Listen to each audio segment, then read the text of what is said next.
Mets podcast. My name's Cole. That's Matt. And we're here to talk some baseball, specifically metropolitan baseball. So this is episode 4 of our podcast, and today we are going to start off by talking about Mets front office. Jared Porter no longer around. Jared Porter was taking some inappropriate pictures and sending them to a reporter. I think we could just say Jared Porter's canceled. And so the Mets have promoted Zack Scott to from their assistant GM spot to their general manager position. Matt, we kind of called this one last time we spoke. So what do you think? Yeah, it's just probably too late in the off season to reset your interviews and searches and all that for another new guy, right? So I think obviously this was the obvious move. Mm-hmm. And even with Porter, I still think Sandy, he's got a lot of say and pull when it comes to trades and free agents. So I don't think much is going to change at all. We did see that he started wheeling and dealing last night, though. Absolutely. I thought it was really interesting when they first hired him that he was like the runner-up for the job. It was weird to kind of hire the runner-up in the assistant GM spot, but now he gets promoted. So honestly, good for him. Weird circumstances to take a promotion, but you take a promotion any which way you can get it. And like you said, Sandy's pulling most of the strings. And kind of showing him the ropes. Speaking of, you just kind of mentioned it, the Mets did make a trade. I kind of called this one. I saw this one coming. We had to clear out some salary somehow. So Steven Matz off to Toronto. He's getting traded to the Toronto Blue Jays for two. We'll call it 2 bullpen pitchers who have options. And one long-term prospect. He was the 27th ranked prospect for the Toronto Blue Jays. So Zack Scott, only a few days on the job, and he and Sandy are making a big impact on this roster. Yeah, I think it's a depth move, right? 3 of these guys, I think there's 2 of them that have like a bunch of options where they could go up and down, which, is, very much a thing and will be happening. Especially with the Mets the last couple of years, that's what they've done, right? Just, throwing a couple innings, option them back down, call them back up a week later. And, we replenished the farm system depth a little bit. Obviously not getting top prospects, but who would have ever thought that we would, right? Even like when we were talking in the beginning with like at the very beginning of the offseason, we were talking about offering that option to Matz, right? Because they could have just like declined the option. I was just going to say that. Yep. Right. So you're getting some guys back instead of declining that option, and you're shipping the $5 million out. Yeah. So we clear, and the numbers haven't come out exactly what it's going to be, but you would imagine it's close to Steven Matz's whole salary, $5.2 million. And like you said, the Mets could have just let Steven Matz walk and they would have gotten nothing in return. So ultimately, this is a savvy kind of foresight move. I don't think this is something that would have happened if the Wilpons were still the owners. You have to have sort of that long-term flexibility and the wherewithal to say, you know what? We're not getting the return we want. We want to hold on to the $5.2 million. So I do think there's some risk in doing that. It's interesting because the same thing happened with Marcus Stroman too, right? We could have let Marcus Stroman walk, but we offered him the qualifying offer of I think it's $18.2 million for the 1 year. And he accepted that as well. So similar situation between Stroman and Steven Matz. A little bit less money with Steven Matz. A little bit, I will say, of a disappointment. We saw Steven in his first outing at Citi Field was rocking. He's a Long Island boy. They had that sandwich named after him out there. I think actually Stroman's a Long Island boy too. I'll always remember his grandfather at the game going nuts. Just a kind of a disappointing end to his Mets tenure, but wishing him the best of luck up in Toronto, honestly. And wouldn't that be cool to see him later on down the road? I think he'll be fine. I thought he was going to be fine with us. I mean, he had a bad year last year, but Really other than bad. that, I think the best way to describe him was serviceable, right? He Yeah, was lefty serviceable the throws other hard. times. Yeah. So I don't see any reason why he won't be serviceable for the Jays. They probably Speaking need of the some more Jays, pitching still, yeah. Well, they've right? got two Mets pitchers now, right? They've got Anthony Kay, and they've got Mm-hmm. Steven Matz in their rotation. So it'll be keep a close eye on the Toronto Blue Jays. We've done a lot of deals with them in the past. Just off the top of my head, the most prominent one would be R.A. Dickey for Noah Syndergaard, and Travis d'Arnaud was part of that deal as well. So we've done a lot of deals with the Blue Jays in the past. And I think this actually kind of segues nicely into our next topic, which is going to be, unfortunately, center field. The Toronto Blue Jays did sign George Springer, who I was all in on. I really wanted George Springer. He was my number one target in free agency this offseason. So I was a little disappointed with that. Um, I there's no way of saying like did the Jared Porter stuff have any impact. I would say absolutely not, but you never know. I think Springer, he took the years, he took the money, and he went up to Toronto, and God bless him. You can't be mad at somebody who for doing that. Springer was my first priority going into free agency. But the more as we got deeper into the offseason, and then really once we traded for Lindor, I was like very much okay with not getting him more and Yeah, more. I think people are really like forgetting the fact that we have Francisco Lindor on this roster. He's the biggest addition by any team, period. Agree, Period. agree. Yeah, Period. The no, Mets agree. brought in the biggest name. And is he signed long term? No. Do I think that's going to happen? Yes, absolutely. But to say that this offseason would be a disappointment if we don't bring any top notch free agents, I think that's the wrong take, because you have the best shortstop in baseball on your team now. And for me, not only is it the bat, but it's the glove too. Like the up the middle defense has gotten a million times better with the addition of McCann and Lindor. No, I agree with that. And then, even with Lindor, when you want to talk on the offensive side, he led how many categories last year? I know shortened Yeah, season or crazy. whatever in hitting. So hitting wasn't our issue at all last year. We were actually top of the league in most categories. And then you add Frankie Lindor. So I know. I'm good I with know. where we're at offensively. I'm going to keep bouncing around here.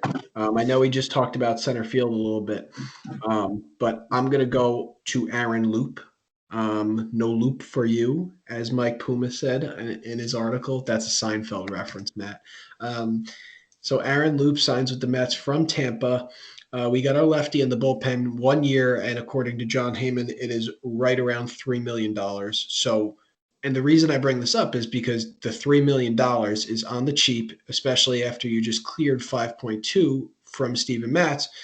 I'm thinking the Mets still have another move in them for sure. Yeah, I want to say I saw something somewhere. We got roughly like 33 to 35 million left. Exactly.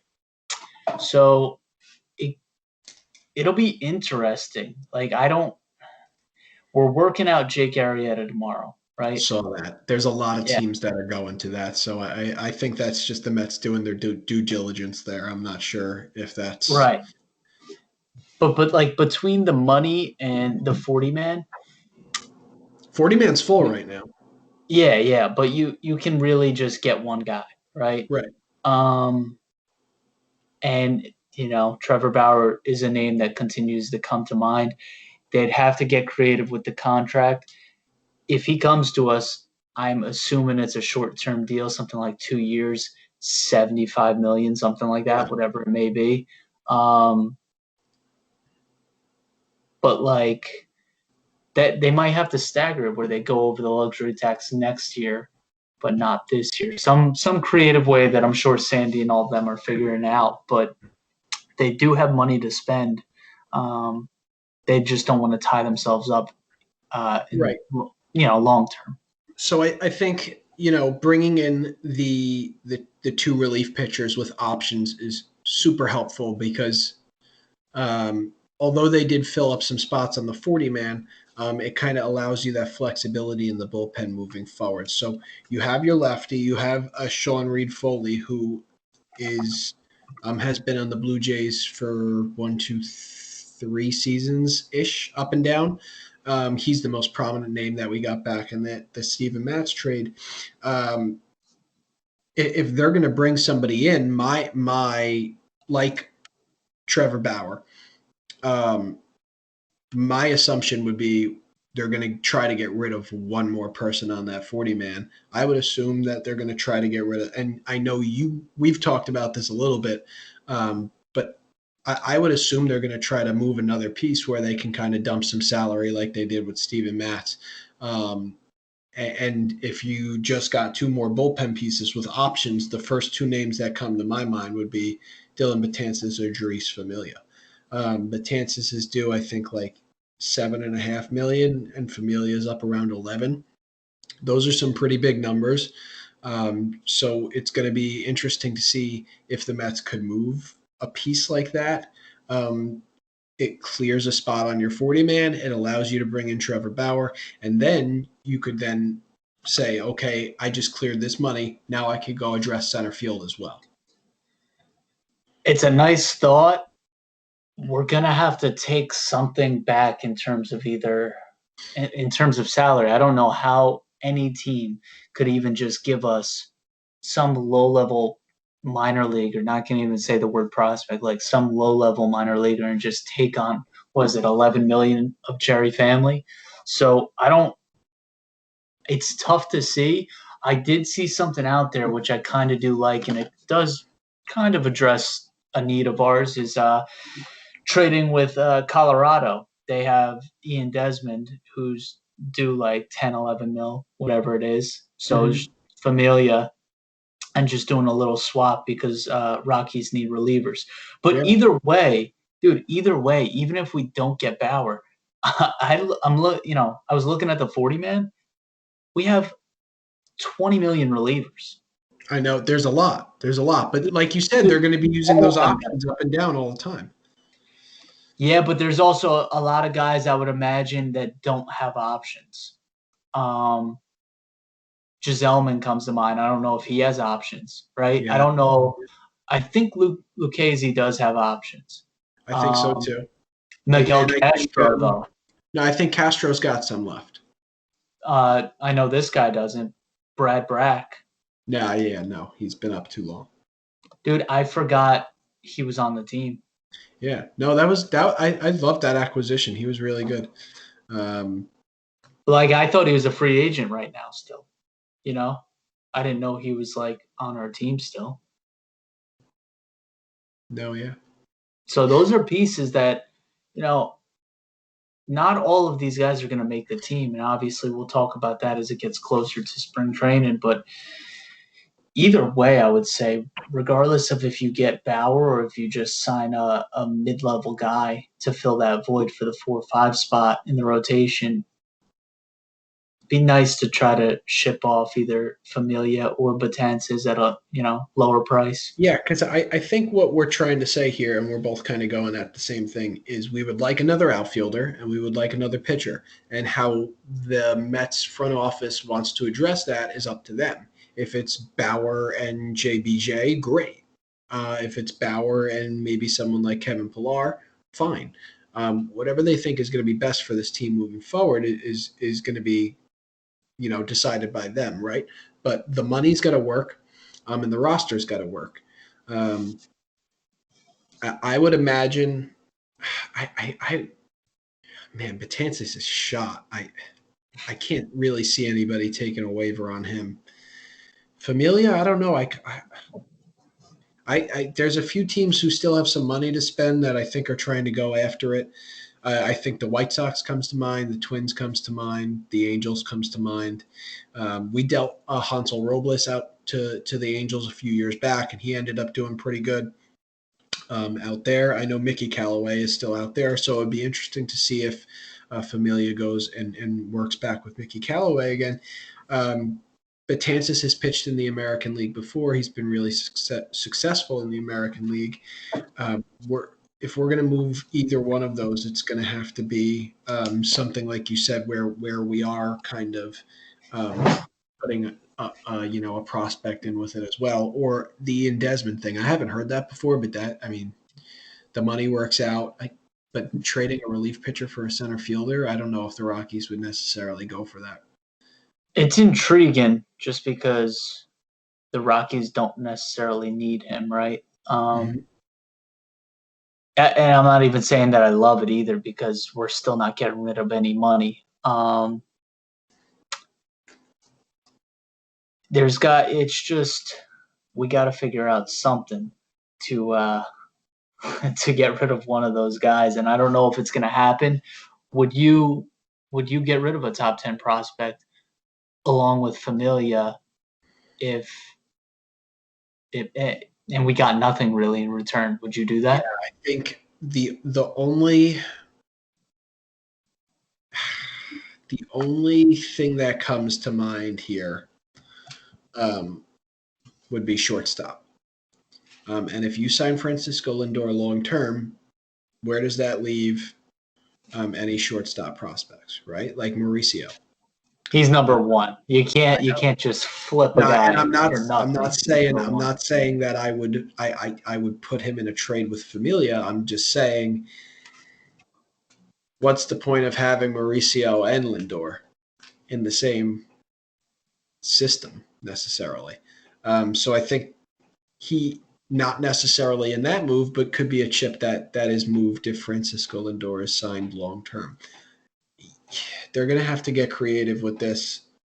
I don't know the exact answer. The Rockies is so tempting to just fool with them because I know the Nolan Arenado thing just sits out there, man. And is it like, could you do something like JD, Familia, Mauricio, and you'd probably have to throw in another pitching prospect or two. We don't have many. I know. We don't have many at all, man. And you could bring Nolan in, but then you're saying you're not going for Bauer at that point. Because we're not gonna get rid of Mauricio and Matthew Allen just for this one year. You know what I mean? You can go down the list and Franklin Kilome. Yeah. Yeah, he's on the 40-man too. So, but I don't know, man. It's this is a lot of speculation. I do think, one of those guys is going to be moved. I don't know how or when.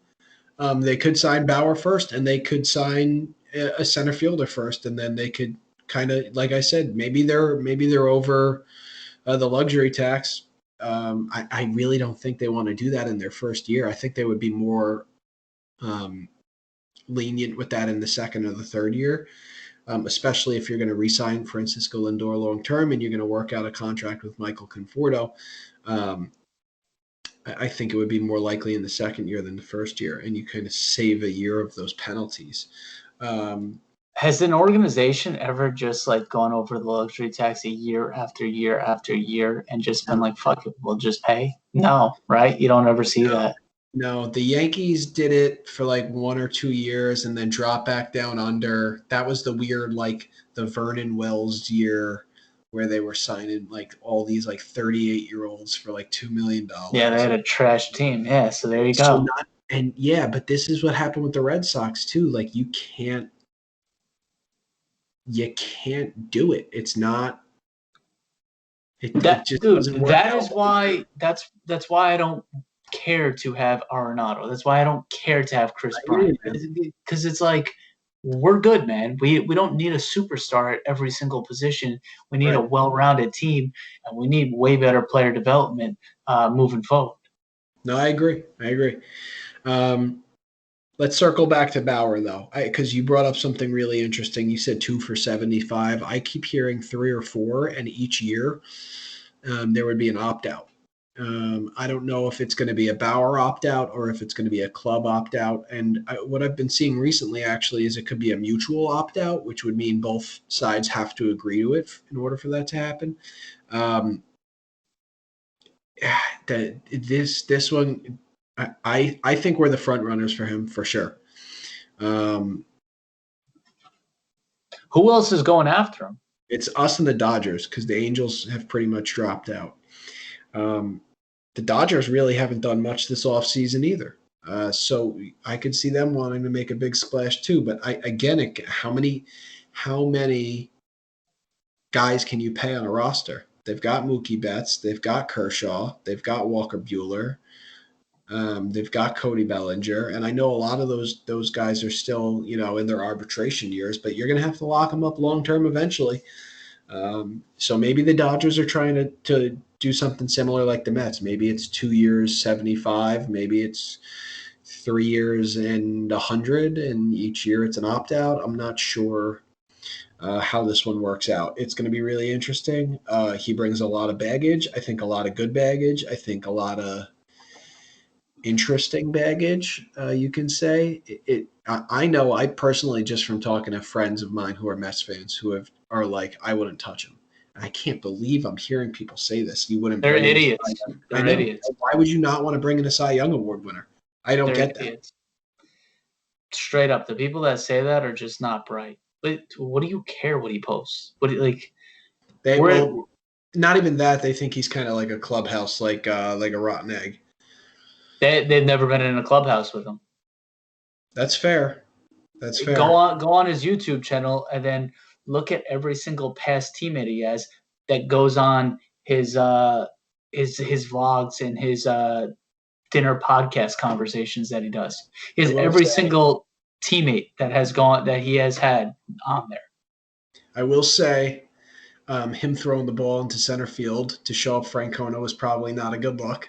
But the Angels are out because of Mickey Callaway. Mickey Callaway kind of said he didn't want to work with him, really, and the Angels are taking him for his word on that. So that's interesting too, is it not? It is, but it's who would you rather have, Mickey Callaway as a pitching coach or Trevor Bauer as a pitcher? No, you're right. Like, you're 100% right. You're 100% right. I agree. It's not even to the point of like how bad I want the Mets to get him. It's just like, dude, I don't understand how more teams aren't in on him. I don't get how more teams can't just be like, 2 years, we could do anything for 2 years. Like, let's just, roll the dice and hop in this as well. Yeah. I really, truly don't get the hate for him. The way I see him is I just like, dude, he's crazy. He's in a good way. I think him and Pete would get along so well. I think him and Pete would be like best friends. Dude, he's crazy in terms of like, he is obsessed with the game. Like he checks all analytics, man. All of his heart rate levels, all this other scientific stuff every single day that he wakes up, and that's why he wants to pitch every fourth day. If you've heard that, someone brought up a good point about that. They were like, if you check every little thing every single day, then how did your finger get cut on a drone when you were supposed to pitch in the World Series? I thought that was really funny. But I mean, that brings me back to, I can't believe I'm going to bring this up right now, but Dewar Sanchez in the freaking taxi. Like, anything can happen, man. Anything can happen. Yeah. I don't know, man. I would go all in on it. I would say 3 or 4 years max. I like the idea of having opt-outs each year. It'll depend on how he pitches too, I would imagine those opt-outs are solely in his control. I would imagine too. And if we get him, we probably definitely will have the loudest rotation in the history of the game between him and Stroman and Noah. Jake's going to need some headphones. We'll just be laughing at him. But I don't. I mean, that rotation would be sick. You would have DeGrom, Bauer, Stroman, Carrasco, Peterson, slash Noah's Syndergaard coming in June, yeah. slash And you Luca. don't know. Maybe he goes to the pen because of an Yeah. inning restriction. Who knows?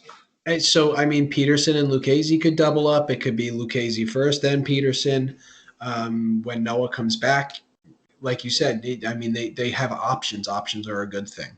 But man, that rotation would be unbelievable. Unbelievable. I agree. I really You don't would have get and the last three NL Cy Young Award winners in the same rotation. yeah, I didn't even think of that. Yeah, I mean, I don't know, and I've heard other things where people say he's just an average pitcher. You're probably not watching him then. They go on Baseball Reference and they look up his career stats. They haven't Yeah, looked up what he's done in the last 2 years or what he's done since he came back from his Tommy John surgery. yeah, Uh, I'm all in on it. They have to be creative with the way they do it. I think Sandy and whoever is the GM at this point have done a Scott. good job of being creative this entire offseason. So I have no reason to doubt them now. Um, it'll be interesting to see the order of events. Does Yeah, I agree. like is it Bauer then center field, then you ship a bullpen guy out? Is it bullpen first? The Mets are selling, then you bring in Bauer, then is it a center fielder to see how much money you have left over? Or is it center field first and then you go to Bauer and say, hey, this is all we got for this year, but we can bump you up a little bit for the following year. And maybe you could work around the bullpen piece after that. I don't know. I don't know how they do it. I don't know if it necessarily matters to them either. I just hope they get it done. I hope they get it done. I'm all in on Bauer. I would love another center fielder because I do think we're going to have a DH after kind of some of the weird, kind of crap that's going on with the players union and the owners lately. And I do think there will be a DH this year.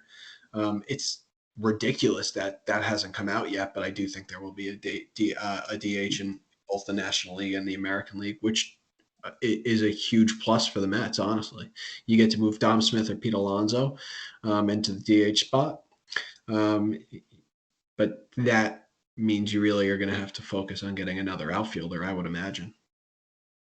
Yeah, well, I mean, negotiations kind of stalled. They Manfred wanted more playoffs and extended playoffs, and in exchange for the DH, and players said no. So I don't know where it is at now. I think if the owners are offering the DH, then it's already on the table, which tells me that it's going to happen. The union doesn't want those two to be bargained together because they don't want to set precedent for the future for continuing to expand the playoffs because Right. The playoff money goes to not the players. It solely goes to the owners based off of TV rights and stuff like that.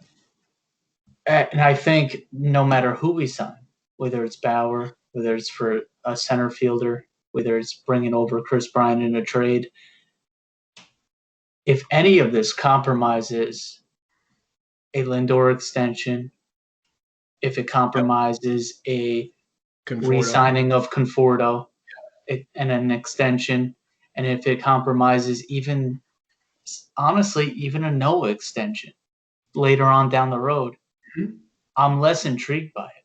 Yeah, no, same. Absolutely. I couldn't agree anymore. You don't give up pieces to bring in Lindor for 1 year like that. You don't. Yep. Conforto's your guy. You drafted. Sandy drafted him.